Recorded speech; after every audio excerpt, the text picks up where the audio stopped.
plane up on the River Lee, commissioned in 1860, built on a 16-inch thick Burma teak framework that afterwards they riveted the 2-inch thick iron plates to. Now the iron plates were riveted on by workers out of a foundry at West Hampstead. That's why West Ham Football Club's nickname is the Hammers, due to the work associated on that ship there. She was steam-driven and sail-powered and could reach speeds of 17 knots no matter what the weather. Look at the back of the ship. Notice one part of a massive propeller hanging there. At the moment the propeller has been hauled up out of the water. Now they do that when they weren't using it to stop it from dragging along behind the ship and slowing it down. The only problem was it took more than 400 of the 600-man crew 2 hours on the winches to haul it up into that position there. She was so formidable in her time, none of her enemies dare ever want to come up against her, and she never actually fired a shot in anger. Pride of Queen Victoria's fleet, she was the head of the Red Fleet. But folks, coming up now, no longer Destroyer 98, no longer HMS, it's just the York, a Sheffield class Type 42 Batch 3 guided missile destroyer. After 27 years of service for the Royal Navy, she was decommissioned about 6 weeks ago now, I suppose. Look just in front of the bridge or the wheelhouse. Can you see it looks like a set of shoulders? Can you see what I mean? They're point hanging down, the arms. Well, they are the twin robotic arms of the Sea Dart missile system. On the back of those arms, where it's flat, that's where the missile, about 6-7 foot long, about 10 inches thick, would have been on the back, bright red, and they would then lift up and be pointed in the direction and fired off. It's at a range of about 70 odd miles. I've been told this ship has been sold to either the Brazilian or Pakistan navies along with her sister ship, the Edinburgh. Well, the Edinburgh is actually out in the Falkland Islands at the moment. Won't be back till March. But the moment it gets back, it's decommissioned and sold. And they're both being replaced by one of these bearing class destroyers. Can you see? You can still see it saying York on it. Before we get to the Dauntless, look into the gap in the canvas. See the set of stairs that come down to the water's edge. Well, in April 1956, down that stairway walked Commander Buster Crabbe for the last time. Dressed in a dive suit, he went to dive between 2 visiting Russian warships. Unbeknown to him, the President of Russia was on board one of them. He was never seen again.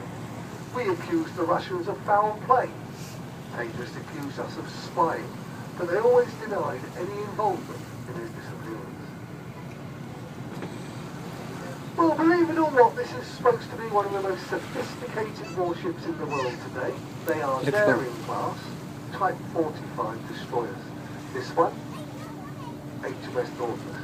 Now, she is one of 5 that have been built. There is an order for 6 of them.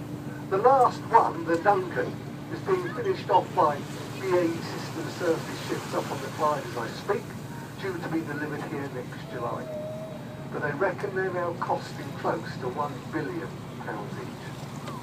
Built in a so-called stealth-like mode. Look at the funny angles.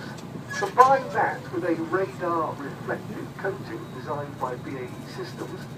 Apparently when a radar signal bumps into one of these ships, they can somehow scramble it all up, send it back, appearing as little as 1/3 of the size that they actually are on the enemy radar. They are 153.4 metres long. They weigh 7,350 tons. Yeah, this is the one we want to be on. Lancaster. Crew complement on board that ship is 190 people, although there's accommodation space on board for about 235, I think, because they'll generally carry more than Frigate 229, Lancaster, one of 13 Duke class Type 23 frigates used for the Royal Navy today, generally used for anti-submarine warfare. Built in a built with all the lessons learned from the Falklands War. Now they started by splitting the superstructure into 3 distinct sections. Now they're called fire breaks. So the theory now was, just say a missile hits one particular section. Maybe they can shut that piece down top to bottom throughout the ship, deal with the blaze, but in theory allowing the rest of the ship to carry on. Now they will have a crew complement of anything up to 170 people. And that ship can reach speeds of up to 28 knots.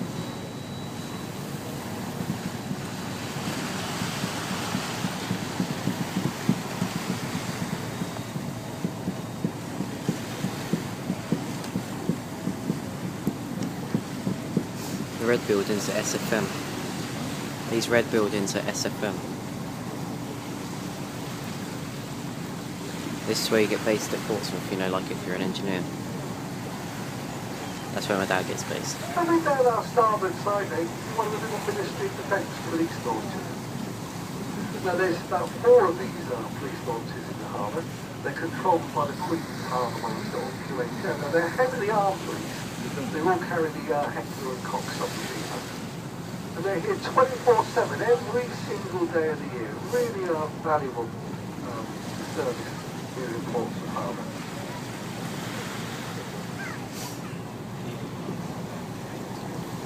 See, this is, like, as I was saying, one, like the Clyde that's in the Falklands at the moment.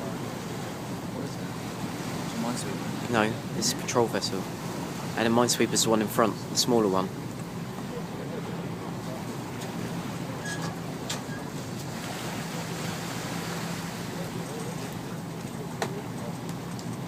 We'll look over there to P283 HMS Mersey.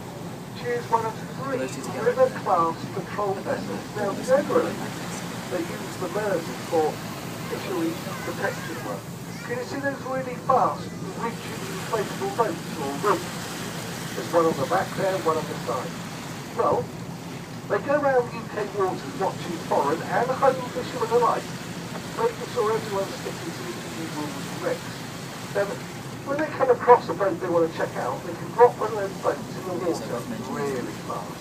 And that boat is over with some crew, and they board the fishing vessel and they make sure that they're catching the right sort of fish and the right amounts, more important.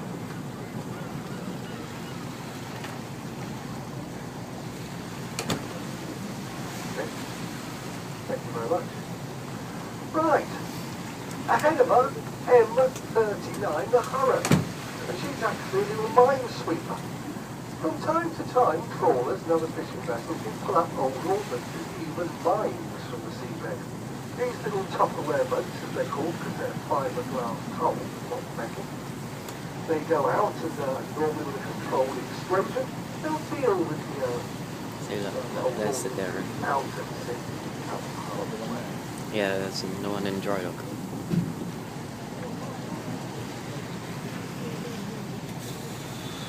There's not many ships in today. There's not many ships in normally.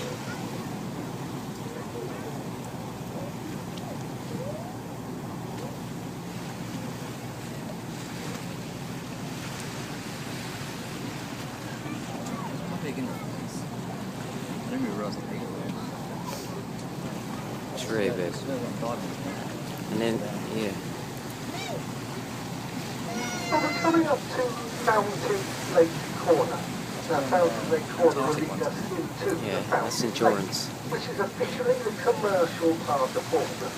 Before we get round that corner, if you're looking just ahead and over to the right, can you see coming into view a little ship with a red and white hull?